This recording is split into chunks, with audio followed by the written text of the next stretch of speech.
नमस्कार दोस्तों, मैं रत्नम सिंह और आप सभी का ट्रिगर न्यूज में स्वागत है। अमेरिकी खुफिया विभाग का दावा, पुतिन ने हमले का आदेश दिया। यूक्रेन की ओर बढ़ रहे रूसी टैंक। अमेरिका खुफिया विभाग के सूत्रों ने दावा किया है कि रूसी टैंक यूक्रेन की ओर बढ़ने लगे हैं। इन सूत्रों के अनुसार रूसी राष्ट्रपति व्लादिमीर पुतिन ने रूसी बलों को यूक्रेन पर हमले का आदेश दे दिया है और अब हमले की अंतिम योजना पर काम चल रहा है। इस योजना के तहत रूस मिसाइल और हवाई हमले से पहले साइबर हमले से शुरुआत करेगा और अंत में जमीनी टुकड़ियां यूक्रेन के शहरों पर कब्जा करेगी। रूस की अग्रिम पंक्ति की सेना के वाहनों टैंकों पर पेंट से जुड़े अक्षर बनाया गया है और ये टैंक यूक्रेन सीमा की ओर बढ़ते दिख रहे हैं। ऐसे निशान युद्ध के दौरान मित्र और शत्रु की पहचान करने के लिए बनाए जाते हैं। यूक्रेन विश्लेषज्ञ का दावा है कि यूक्रेन के पास भी रूस की तरह के ही टैंक और वाहन हैं, इसीलिए अपनी ही सेना की गोलाबारी से बचने के लिए ये निशान बनाए गए हैं। वाहनों पर इस तरह के निशान बनाने की शुरुआत पहले खाड़ी युद्ध के दौरान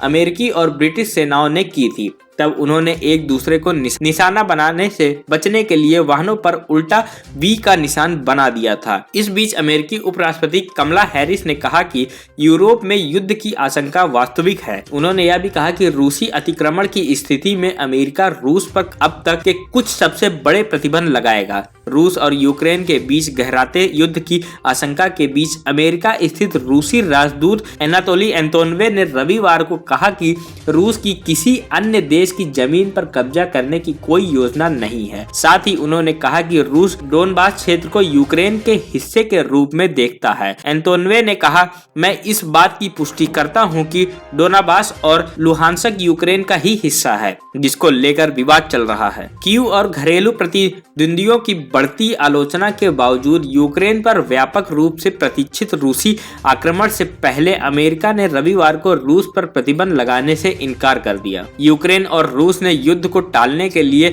गहन राजनीतिक प्रयासों का आह्वान किया। दोनों देशों ने मास्को समर्थित अलगाववादियों के कीव की सेना को अलग करने वाली अग्रिम पंक्ति पर गोलाबारी में तेज वृद्धि के लिए एक दूसरे को दोषी ठहराया। आप सभी का इस पर क्या कहना है, हमें कमेंट बॉक्स में जरूर बताएं। अगर आपने हमारे चैनल को अभी तक सब्सक्राइब नहीं किया है तो प्लीज उसे भी सब्सक्राइब कर लें और वीडियो को भी लाइक कर दें। तब तक के लिए जय हिंद, जय भारत।